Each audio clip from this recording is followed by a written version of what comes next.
Hello प्यारे बच्चों, कैसे हैं आप लोग। आई होप बहुत अच्छे होंगे और क्लासेस को एंजॉय करे होंगे। आज हम लोग बहुत ही शानदार प्रश्नों का प्रैक्टिस करने वाले हैं और आज हम लोग प्रश्नों का डिटेल भी देखेंगे ताकि ऐसे अगर मिलते जुलते अन्य प्रश्न इस टॉपिक से पूछे जाएं तो आप लोग सभी प्रश्नों को सॉल्व कर लें। इसलिए आपको आज डिटेल भी देखने को मिलेगा। तो आज आपका पहला प्रश्न है, सांथाल विद्रोह के शांत हो जाने के बाद औपनिवेशिक शासक द्वारा कौन सा उपाय किया गया या किए गए।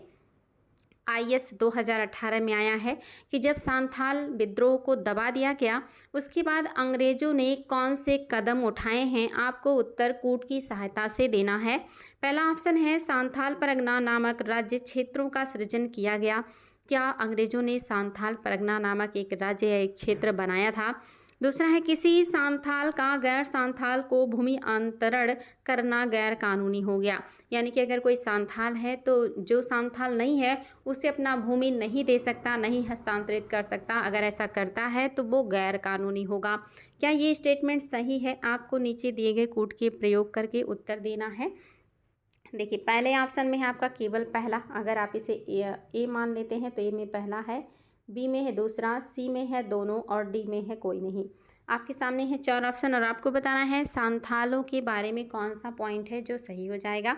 याद रखेंगे बच्चों, ऑप्शन नंबर सी यानी कि पहला और दूसरा दोनों बिल्कुल सही है। सांथाल परगना नामक राज्य का जो है सृजन किया गया था जब सांथाल विद्रोह समाप्त हो गया उसके बाद। साथ ही किसी सांथाल का गैर सांथाल को भूमि अंतरण करना भी गैर कानूनी बता दिया गया या बना दिया गया था। तो दोनों बातें हो गई हैं बच्चों, ये सही। आपके ऑप्शन नंबर सी सही है। 1855-56 ईस्वी का सांथाल विद्रोह बिहार एवं उड़ीसा का एक प्रसिद्ध आदिवासी आंदोलन था। याद रखेंगे, एग्जाम में बहुत ज़्यादा पूछा जाता है कि ये आंदोलन कब हुआ है, तो 55 से 56 यानी कि 1857 की क्रांति के पहले का है। और कहाँ हुआ है? बिहार झारखंड के क्षेत्र में हुआ है। आदिवासी आंदोलन है। याद रखिएगा, यह विद्रोह 1856 तक जारी रहा और अंग्रेजी सरकार ने बड़ी सैन्य कार्रवाई के बाद इस विद्रोह को दबाने में सफलता प्राप्त की। सरकार ने अलग संथाल परगने की मांग को मानकर क्षेत्र में शांति स्थापित कर दी और अलग परगना बना दिया था। याद रखेंगे, महत्वपूर्ण है।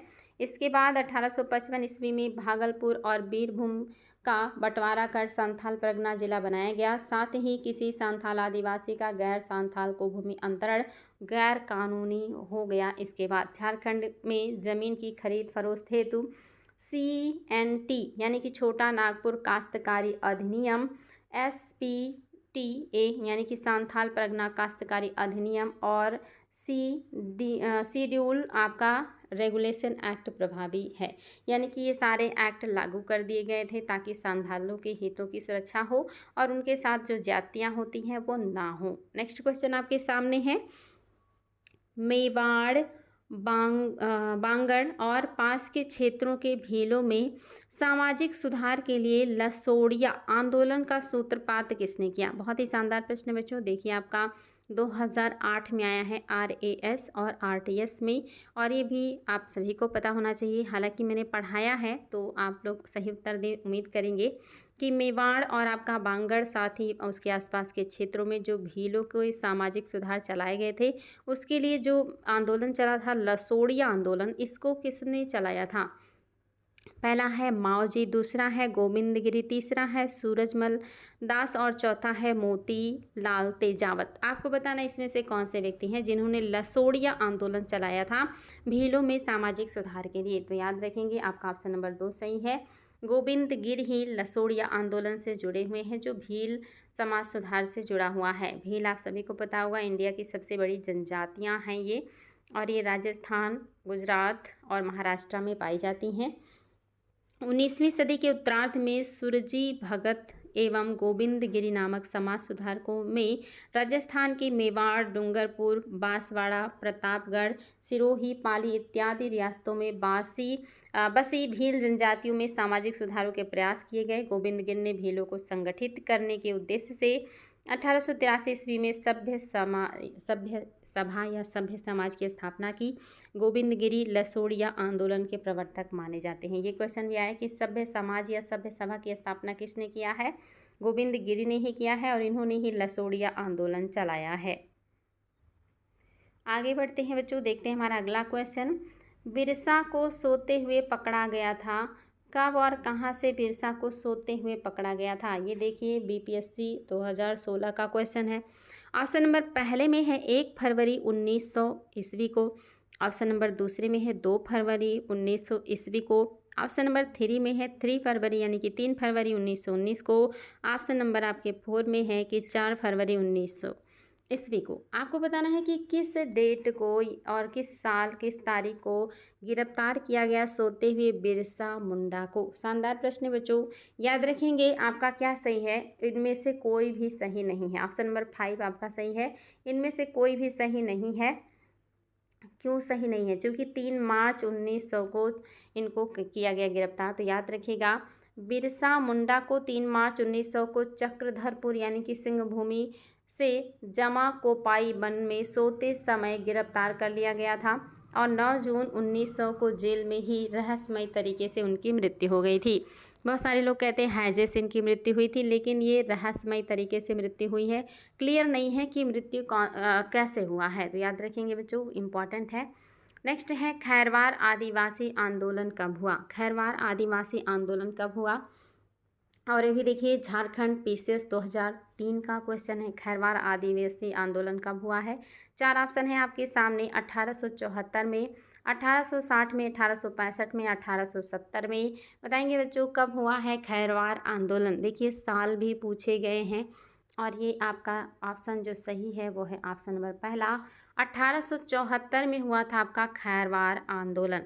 खैरवार आंदोलन आदिवासी आंदोलन है, याद रखिएगा। भागीरथ माझी के नेतृत्व में 1874 ईस्वी में आंदोलन हुआ है। किसके नेतृत्व में हुआ है बच्चों? याद रखिएगा, खैरवार आंदोलन जो कि एक आदिवासी आंदोलन है, भागीरथ माझी के नेतृत्व में हुआ है। और कब हुआ है? 1874 ईस्वी में हुआ है। नेक्स्ट क्वेश्चन आपके सामने है, बिहार पीसीएस का है, 2008 का क्वेश्चन है। प्रश्न है 1921 में मोपला विद्रोह कहाँ हुआ था? 1921 ईस्वी में जो मोपला विद्रोह हुआ है ये कहाँ हुआ है? पहला ऑप्शन है कश्मीर, दूसरा ऑप्शन है BNWFP, तीसरा ऑप्शन है केरल और चौथा ऑप्शन है असम। आपको बताना है कि 1921 का मोपला विद्रोह कहाँ हुआ था। शानदार प्रश्न है बच्चों और आप सभी को पता है कि ये हुआ था केरल में। ऑप्शन नंबर जो 3 है आपका बिल्कुल सही है, केरल में ही हुआ है और ये असहयोग आंदोलन के समय हुआ था। बहुत महत्वपूर्ण है। मोपला विद्रोह केरल के मालाबार क्षेत्र में वर्ष 1921 में हुआ था। यहाँ पर काश्तकार अधिकतर बटाईदार मुसलमान थे, यानी कि जो काश्तकार हैं वो अधिकतर क्या है? बटाईदार मुसलमान थे, तथा जो जमींदार हैं वो अधिकतर हिंदू हैं। यानी कि जो काश्तकार हैं, जो बटाईदार हैं, जो किसान हैं वो क्या हैं? मुस्लिम हैं। और जो जमींदार हैं, जिनके अंडर में खेती हो रही है, जिनके पास लैंड है, जो वहाँ पे पावरफुल है, वो हिंदू हैं। आंदोलन जमींदारों के शोषण के खिलाफ मुस्लिम किसानों ने किया है, याद रखेंगे। इसी को कहा गया है आपका मोपला विद्रोह। नेक्स्ट देखिए यूपी पीसीएस मेंस 2016 का क्वेश्चन है। बहुत ज़्यादा ये प्रश्न पूछा भी जाता है बच्चों, देख लीजिए आप लोग। 1921 का मोपला विद्रोह कहाँ हुआ था? तो आप सभी को पता है ये हुआ है मालाबार में। तो अब तो दिक्कत नहीं है, तो इसलिए मैं ऑप्शन नहीं दिया। यानी कि केरल के मालाबार में हुआ है, याद रखिएगा, अभी हमने डिटेल में पढ़ा भी है। दक्षिणी मालाबार, केरल के दक्षिणी मालाबार में मुसलमान पट्टेदारों यानी कि जो किसान हैं तथा खेतिहरों यानी कि जो वहाँ के मजदूर हैं, इन लोगों ने क्या किया है? जमींदारों के विरुद्ध, जो कि ऊंचे हिंदू जातियों से जुड़े हुए हैं, ये जमींदार ऊंची हिंदू जातियाँ यहाँ पे कौन सी हैं? नामबूदरी और नायर, ये 2 ऊंची जातियाँ हैं हिंदुओं की, जो जमींदारी वर्ग में आते हैं केरल में। और इन लोगों ने मोपला लोगों का शोषण किया, जो कि एक मुस्लिम किसान हैं, जमींदार हैं, काश्तकार हैं, और इन्हीं के खिलाफ हुआ है विद्रोह। क्योंकि पहला जमींदारों का अत्याचार इन कारण है कि जमींदारों ने बहुत ज़्यादा अत्याचार किया है उन लोगों के ऊपर। साथ ही अंग्रेज़ों की खिलाफत विद्रोही नीतियाँ, खिलाफत विद्रोही आप सभी को पता होगा, मुस्लिम लोगों के खिलाफ जो अंग्रेज़ों की नीतियाँ हैं उसके खिलाफ भी ये लोग बगावत कर रहे हैं, क्योंकि ये लोग मुस्लिम हैं और ये लोग खिलाफत आंदोलन का सपोर्ट करते हैं। नेक्स्ट क्वेश्चन, महात्मा गांधी एवं उनके विचारों से प्रभावित होने वाले पहले या प्रथम आदिवासी नेता कौन थे? आपको बताना है गांधीवादी विचारों से प्रभावित होने वाला पहला आदिवासी नेता कौन है। झारखंड पीसीएस 2013 का क्वेश्चन है बच्चों। पहला ऑप्शन है अल्लूरी सीताराम राजू, दूसरा है जोड़ा नांग, तीसरा है झाबर बाबा और चौथा है रानी गाइडे नेल्लू। आप सभी को पता होना चाहिए बच्चों कि पहले आदिवासी जो महात्मा गांधी के विचारों से प्रभावित हुए हैं वो हैं जोड़ा नांग। जोड़ा नांग आप सभी को पता होगा, ये आपके असम क्षेत्र से जुड़े हुए हैं। महात्मा गांधी और उनकी विचारधारा से प्रभावित होने वाले पहले जनजातीय नेता जोडानांग या जोडाबांग थे। ये मणिपुर के नागा जनजाति के अग्रणी स्वतंत्रता सेनानी थे। उन्होंने रानी गाइडेनेल्लू सहित अपने विश्वास पात्र अनुयायियों की सहायता से सामाजिक तथा धार्मिक सुधार कार्य प्रारंभ किए एवं महात्मा गांधी की प्रेरणा से स्वतंत्रता आंदोलन में शामिल हो गए। यानी कि इन्होंने बहुत सारे अपने अनुयायियों के साथ मिलकर के धार्मिक और सामाजिक आंदोलन भी चलाया था और इन महात्मा गांधी की प्रेरणा से प्रभावित होकर के स्वतंत्रता आंदोलन में भी इन्होंने अपना योगदान दिया है।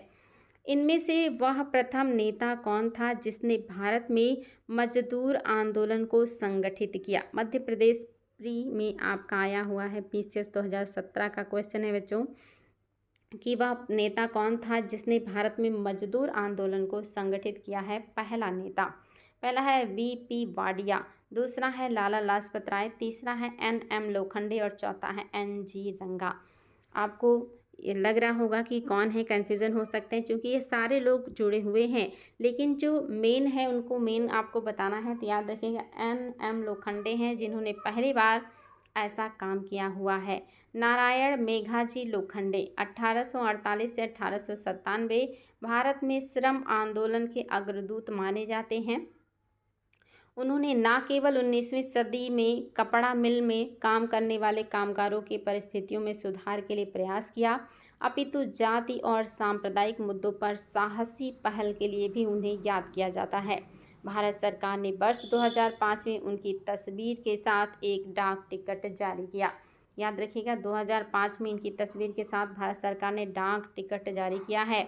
याद रखिएगा इनको, नारायण लोखंडे को, बहुत इंपॉर्टेंट है, पहले श्रम आंदोलन के अग्रदूत माने जाते हैं ये, और इन्होंने बहुत सारे लोगों की मदद की है, खास करके कामगारों की परिस्थितियों में सुधार के लिए। इसके अलावा जाति पाति संप्रदाय जैसे मुद्दों पर भी इन्होंने कटाक्ष किया या उसके खिलाफ भी ये खड़े हुए थे। भारत में अंग्रेजों ने प्रथम मदरसा कहाँ स्थापित किया था? इसका उत्तर तो मेरे सभी बच्चों को पता होगा, बिकॉज मैंने पढ़ाया है कि भारत में अंग्रेजों ने पहला मदरसा कहाँ स्थापित किया था। यूपीपीसीएस प्री 2006 का क्वेश्चन है।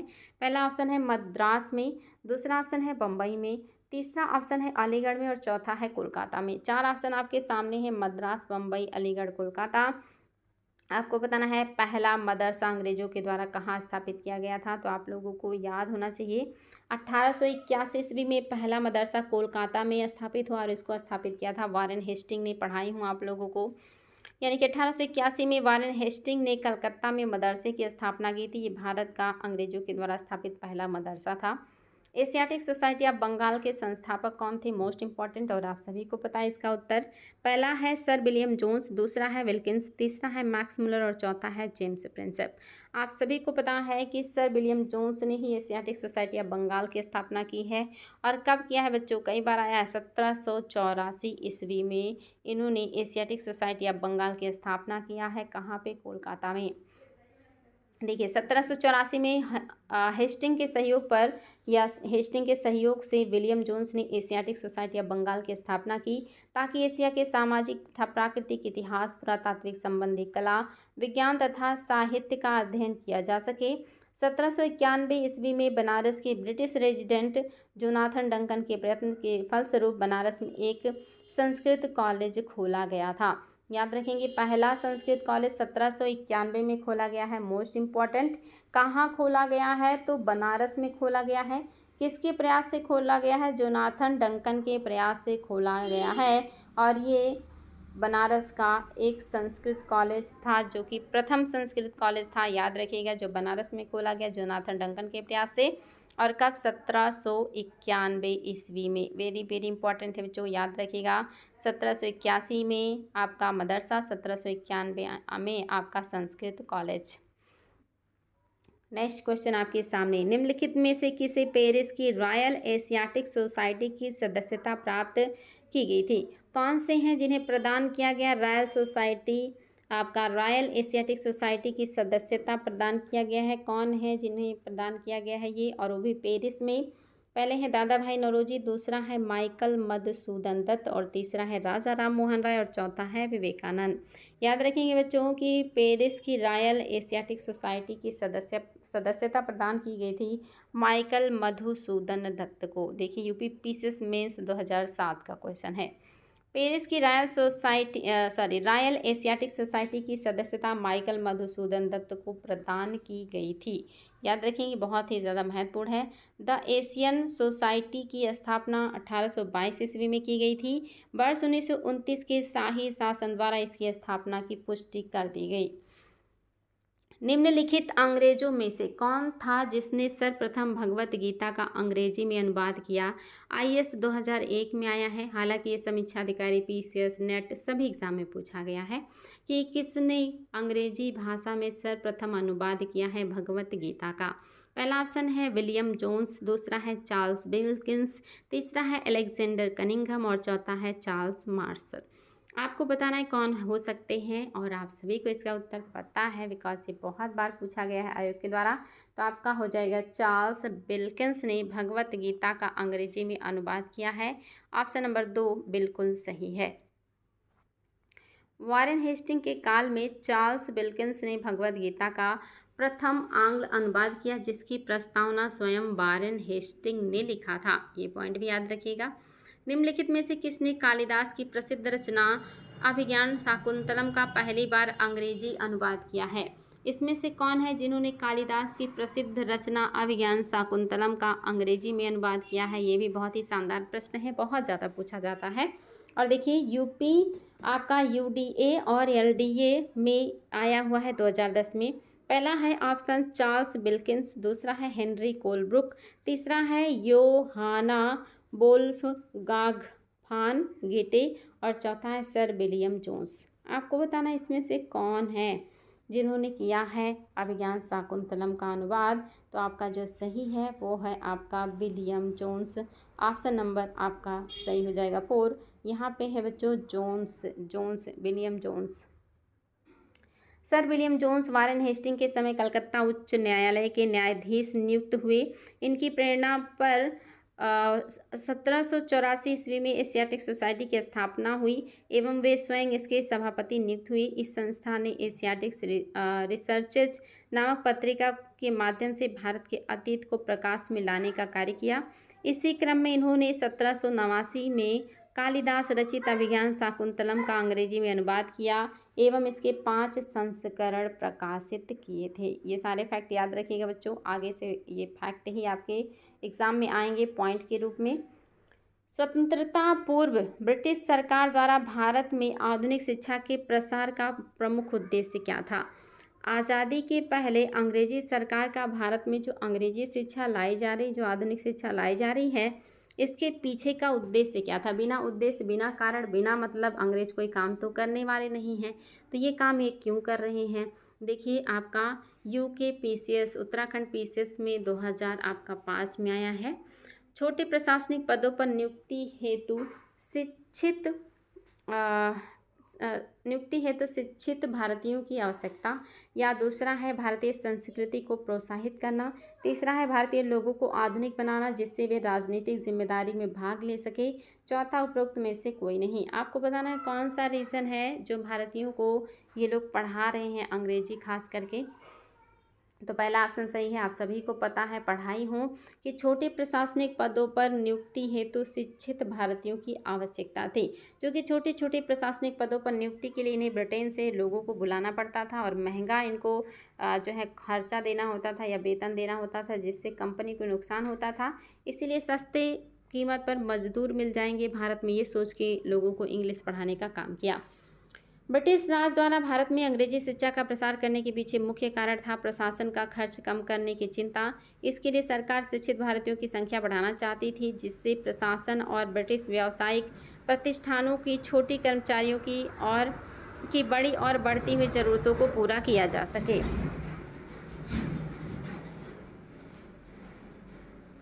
नेक्स्ट क्वेश्चन है बच्चों आपके सामने, ब्रिटिश सरकार के किस अधिनियम ने सबसे पहली बार भारत में शिक्षा के लिए 1 लाख रुपए दिए थे? ये क्वेश्चन तो मोस्ट इम्पॉर्टेंट है और इसका उत्तर सभी बच्चों को पता है। यूपीपीसीएस मेंस 2009 में आया है। पहला है वुड का डिस्पैच 1854, दूसरा है चार्टर अधिनियम 1813, तीसरा है चार्टर अधिनियम 1853 और चौथा भारत परिषद अधिनियम 1892। तो आपको बताना है कि कौन सा है अधिनियम जिसमें पहली बार भारत के लिए शिक्षा पर 1 लाख रुपए दिए जाने की बात की गई थी? तो चार्टर अधिनियम 1813 का है, जिसमें पहली बार भारतीयों की शिक्षा पर खर्च करने के लिए 1 लाख रुपए दिए जाने की बात की गई थी। 1813 के चार्टर अधिनियम के तहत कंपनी ने पहली बार शिक्षा के प्रति सरकारी उत्तरदायित्व उठाया ताकि वर्ष शिक्षा के लिए 1 लाख रुपए खर्च करने की व्यवस्था इस अधिनियम ने की। यानी कि प्रति वर्ष 1 लाख रुपए खर्चा करेंगे। ये किस में कहा गया है? 1813 के चार्टर एक्ट में। वुड डिस्पैच के बारे में कौन सा कथन सत्य नहीं है? आईएएस प्री 2018 का क्वेश्चन है कि वुड डिस्पैच के बारे में कौन सा स्टेटमेंट है जो सत्य नहीं है। तो देखिए बच्चों, पहला स्टेटमेंट है सहायता अनुदान व्यवस्था शुरू की गई। क्या इसके द्वारा सहायता अनुदान व्यवस्था की शुरुआत की गई कि सहायता के रूप में लोग अनुदान दे ताकि विद्यालय का काम पूरा हो? दूसरा, विद्यालयों या विश्वविद्यालय की स्थापना की सिफारिश की गई। तीसरा, शिक्षक के सभी स्तर यानी कि जो शिक्षण के सभी स्तर हैं वहाँ पे शिक्षण का माध्यम अंग्रेजी होने की बात की गई। कौन कौन सी बातें सही हैं? ए में है पहला, दूसरा बी में है, दूसरा तीसरा सी में है, पहला तीसरा और डी में है कि इनमें से सभी। तो देखते हैं आप लोग क्या उत्तर देने वाले हैं बच्चों। आपके सामने ऑप्शन है और कूट भी, तो याद रखेंगे आपका पहला दूसरा सही है। सहायता अनुदान व्यवस्था शुरू की गई यानी कि अब लोग बड़े पैमाने पे धन संपत्ति स्कूल कॉलेजों को दे सकते हैं सहायता के रूप में। साथ ही आपका जो दूसरा है विश्वविद्यालय की स्थापना की सिफारिश भी की थी, बिल्कुल सही है। आप सभी ने पढ़ा भी है कि 1857 की क्रांति जिस वर्ष हुई उसी वर्ष कलकत्ता, मुंबई और मद्रास प्रेसिडेंसी में विश्वविद्यालय बनाए गए थे इंग्लैंड के या लंदन के तर्ज पर। तो पहला दूसरा सही है। तीसरा गलत है। सभी स्तरों पर शिक्षा का माध्यम अंग्रेजी होगा, ऐसी कोई बात नहीं है। उच्च स्तरीय शिक्षा अंग्रेजी होनी चाहिए, बाकी नीचे के क्षेत्र में ये शिक्षा अपने आप छन छन करके पहुंच जाएगी, ऐसा कहा था मैकाले ने, इसलिए आपका तीसरा गलत हो गया। नेक्स्ट क्वेश्चन देखते हैं। आगे कह रहा है कि वुड डिस्पैच का घोषणा पत्र ब्रिटिश ईस्ट इंडिया कंपनी के बोर्ड ऑफ कंट्रोल के अध्यक्ष चार्ल्स वुड द्वारा 1854 में जारी किया गया था। इस घोषणा पत्र में भारतीय शिक्षा पर एक व्यापक योजना प्रस्तुत की गई थी। इस घोषणा पत्र में शिक्षा के उद्देश्य, माध्यम, सुधारों आदि पर विचार किया गया था। इस घोषणा पत्र को भारत में अंग्रेजी शिक्षा का मैग्ना कार्टा कहा गया या कहा जाता है। प्रस्तावना में सरकार ने पाश्चात्य शिक्षा के प्रचार या प्रसार को अपना उद्देश्य बनाया। उच्च शिक्षा को अंग्रेजी भाषा के माध्यम से दिए जाने पर बल दिया गया, परंतु साथ ही देसी भाषा के विकास को भी महत्व दिया गया। इस घोषणा पत्र के अनुसार लंदन विश्वविद्यालय के आधार पर कलकत्ता, मुंबई और मद्रास प्रेसिडेंसी में एक विश्वविद्यालय की स्थापना की व्यवस्था की गई, जिससे इस बात पर बल दिया गया कि सरकारी शिक्षण संस्थाओं में दी जाने वाली शिक्षा धर्मनिरपेक्ष हो। शिक्षा के क्षेत्र में निजी प्रयत्नों को प्रोत्साहित करने के लिए अनुदान सहायता की पद्धति चलाने की सिफारिश भी इसमें किया गया था। तो ये सारे फैक्ट याद रखेंगे बच्चों। कभी कभी आ जाता है एग्जाम में तो कोड की सहायता से उत्तर देना होता है, जहाँ पे सभी महत्वपूर्ण फैक्ट आप सभी को पता होना चाहिए। चार्ल्स वुड का आदेश पत्र निम्नलिखित में से किससे संबंधित है? जो चार्ल्स वुड का आया था पत्र, ये किससे संबंधित है बच्चों? पहला है शिक्षा, दूसरा है व्यापार, तीसरा है प्रशासनिक सुधार और चौथा है सैन्य सुधार। और आप सभी लोग इसका उत्तर आसानी से बता लेंगे कि वुड डिस्पैच जो जुड़ा है वो किससे जुड़ा है? शिक्षा से। कब आया है? 1854 ईस्वी में। याद रखिएगा, अंग्रेजों के टाइम में यानी कि डलहौजी के समय। वुड घोषणा पत्र बोर्ड ऑफ कंट्रोल के अध्यक्ष चार्ल्स वुड द्वारा 19 जुलाई 1954 को जारी किया गया। इस घोषणा पत्र में भारतीय शिक्षा पर एक व्यापक योजना प्रस्तुत की गई थी, जिसे वुड का डिस्पैच कहा गया। 100 अनुच्छेदों वाले इस प्रस्ताव में शिक्षा के उद्देश्य, माध्यम, सुधारों आदि पर विचार किया गया था। इस घोषणा पत्र को भारत में अंग्रेजी शिक्षा का मैग्ना कार्टा भी कहा जाता है। मैग्ना कार्टा का मतलब होता है महाधिकार पत्र। प्रस्ताव में सरकार ने पाश्चात्य शिक्षा के प्रसार को अपना उद्देश्य बनाया। उच्च शिक्षा को अंग्रेजी भाषा के माध्यम से दिए जाने पर बल दिया गया, परंतु साथ ही देसी भाषा के विकास को भी महत्व दिया गया। इसके अनुसार लंदन विश्वविद्यालय के आधार पर कलकत्ता, बम्बई और मद्रास में एक एक विश्वविद्यालय की स्थापना की व्यवस्था की गई थी। ये सारी बातें वुड डिस्पैच के बारे हैं जो एग्जाम में बार बार आते हैं, तो ध्यान से इसको देख लीजिएगा, रिवीजन भी कर लीजिएगा एक दो बार। नेशनल काउंसिल ऑफ एजुकेशन की स्थापना कब हुई थी बताएंगे बच्चों। बिहार पीसीएस का है ये क्वेश्चन, बीपीएससी का है, 2011 में आया है। पूछ रहा है नेशनल काउंसिल ऑफ एजुकेशन की स्थापना कब हुई थी। 15 अगस्त 1930 को, 15 अगस्त 1904 को, 15 अगस्त 1905 को या 15 अगस्त 1906 को। तो याद रखेंगे बच्चों, नेशनल काउंसिल ऑफ एजुकेशन की स्थापना हुई है 15 अगस्त 1906 को। राष्ट्रीय शिक्षा के क्षेत्र में सर्वप्रथम वर्ष 2005 में रंगपुर नेशनल स्कूल की स्थापना हुई। 16 नवंबर 1905 को कलकत्ता में एक सम्मेलन का आयोजन किया गया। इस सम्मेलन में राष्ट्रीय साहित्यकार, वैज्ञानिक और तकनीकी शिक्षा देने के लिए राष्ट्रीय शिक्षा परिषद स्थापित किया गया फैसला हुआ और 15 अगस्त 1906 को राष्ट्रीय शिक्षा परिषद की स्थापना हुई। तो 15 अगस्त 1906 को राष्ट्रीय परिषद की स्थापना हुई है, याद रखिएगा, 15 अगस्त 1906 ईस्वी को। सैडलर आयोग से संबंधित था, कौन है जो सैडलर आयोग से संबंधित विषय है। लोअर पीसीएस में आया हुआ है, प्री में याद रखेंगे, महत्वपूर्ण है, 2010 का है। पहला है न्यायपालिका से, दूसरा राजस्व प्रशासन से, तीसरा शिक्षा से और चौथा है पुलिस प्रशासन से। तो बताएंगे बच्चों, शानदार प्रश्न है आपका। आप सभी को पता है किससे जुड़े हुए हैं, शिक्षा से जुड़े हुए हैं, याद रखिएगा, सैडलर आयोग का संबंध शिक्षा से है। सैडलर आयोग शिक्षा से संबंधित था। वर्ष 1917 में सरकार ने कलकत्ता विश्वविद्यालय की संभावनाओं के अध्ययन तथा रिपोर्ट के लिए एक आयोग नियुक्त किया। Doctor M.E. सैडलर जो लीड्स विश्वविद्यालय के उप कुलपति थे, इसके अध्यक्ष नियुक्त किए गए। इस आयोग का यह विचार था कि यदि विश्वविद्यालय शिक्षा सुधार करना है तो माध्यमिक शिक्षा सुधार आवश्यक है। इसने वर्ष 1904 के विश्वविद्यालय अधिनियम की कड़ी निंदा की और यह भी बताया कि इससे कॉलेज और विश्वविद्यालय शिक्षा की ठीक से ठीक समन्वय नहीं हो सकता। लॉर्ड मैकाले से संबंधित कौन सी बात है जो सही है। यूपीपीसीएस 2007 का क्वेश्चन। पहला है सेना में सुधार से, दूसरा सती प्रथा की समाप्ति, तीसरा है अंग्रेजी शिक्षा और चौथा है स्थायी बंदोबस्त। तो याद रखेंगे बच्चों, लॉर्ड मैकाले के बारे में जो सही है वो है आपका अंग्रेजी शिक्षा। लॉर्ड मैकाले का संबंध किससे है, अंग्रेजी शिक्षा से है। इन्हीं की अनुशंसा पे भारत में अंग्रेजी शिक्षा लागू कर दी गई थी। भारतीय शिक्षा पद्धति में भाषा संबंधी विवाद और अपना विवरण देने के लिए विलियम बेंटिक ने अपनी काउंसिल के विधि सदस्य लॉर्ड मैकाले को लोक शिक्षा समिति का प्रमुख नियुक्त किया। मैकाले ने भारत में शिक्षा हेतु अंग्रेजी भाषा का समर्थन किया। तो याद रखेंगे, मैकाले के समर्थन से ही ये संभव हुआ।